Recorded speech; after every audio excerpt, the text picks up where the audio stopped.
All right, so last page here. Okay, so here it's asking you to do quadratic formula. So right away, I'm just going to go ahead and do A, B, C. Okay, A is 9, B is 6, C is -2.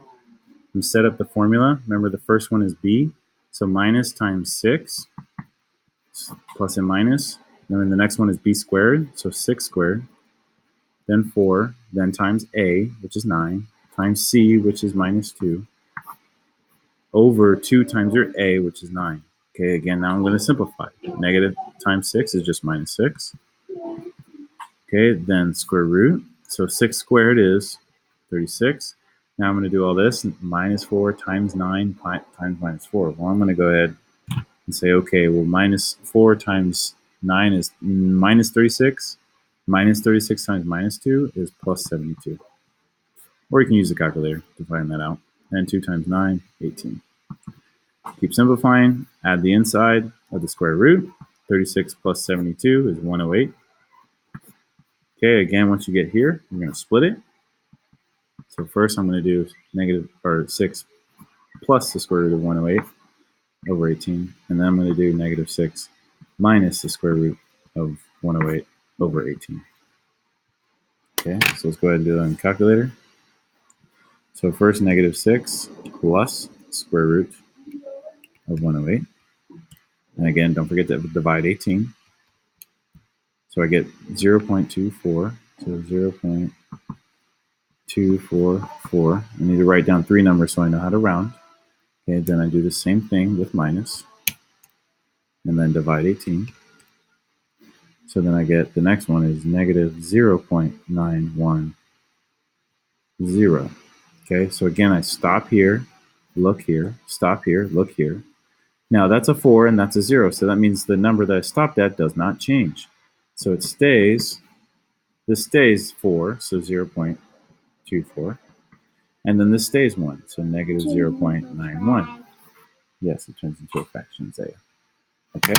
Okay, now the last couple problems here on your review. Okay, so now this one, I got 3 numbers. They're all different. So box,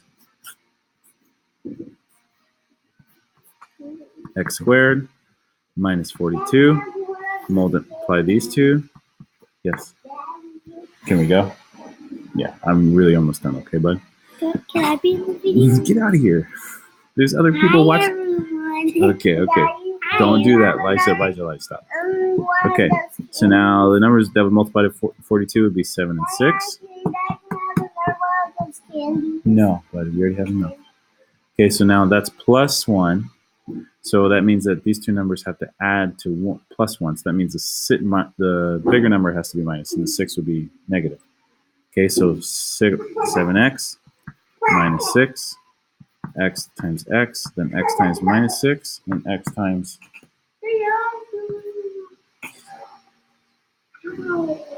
Okay, then x minus 6 and x plus 7. Okay, so that means that this has to be answered because x has to be plus, or 6 has to be positive, and 7 has to be negative because x is alive. Okay, so now this one. It says circle all the values of x that match.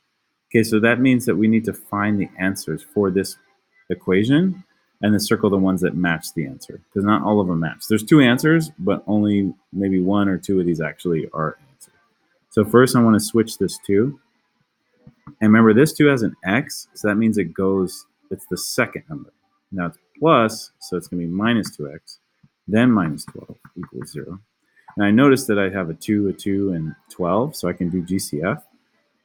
So here, this is 2 times 6.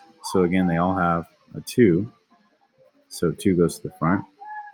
Then x squared. Okay, so again, I'm circling that 2, right? So then I just have now x squared and then -x. And then here, just -6 equals 0.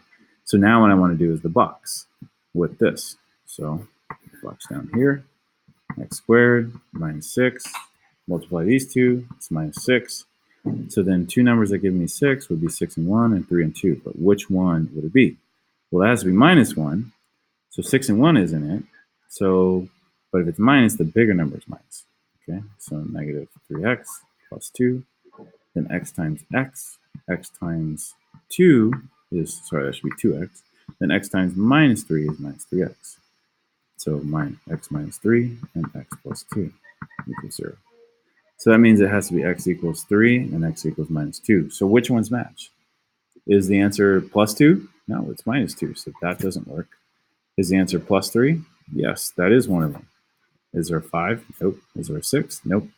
The answer is positive 3, not negative 3. And neither of these are answer because it has to be 3 or 2. Okay? That's it. Good luck.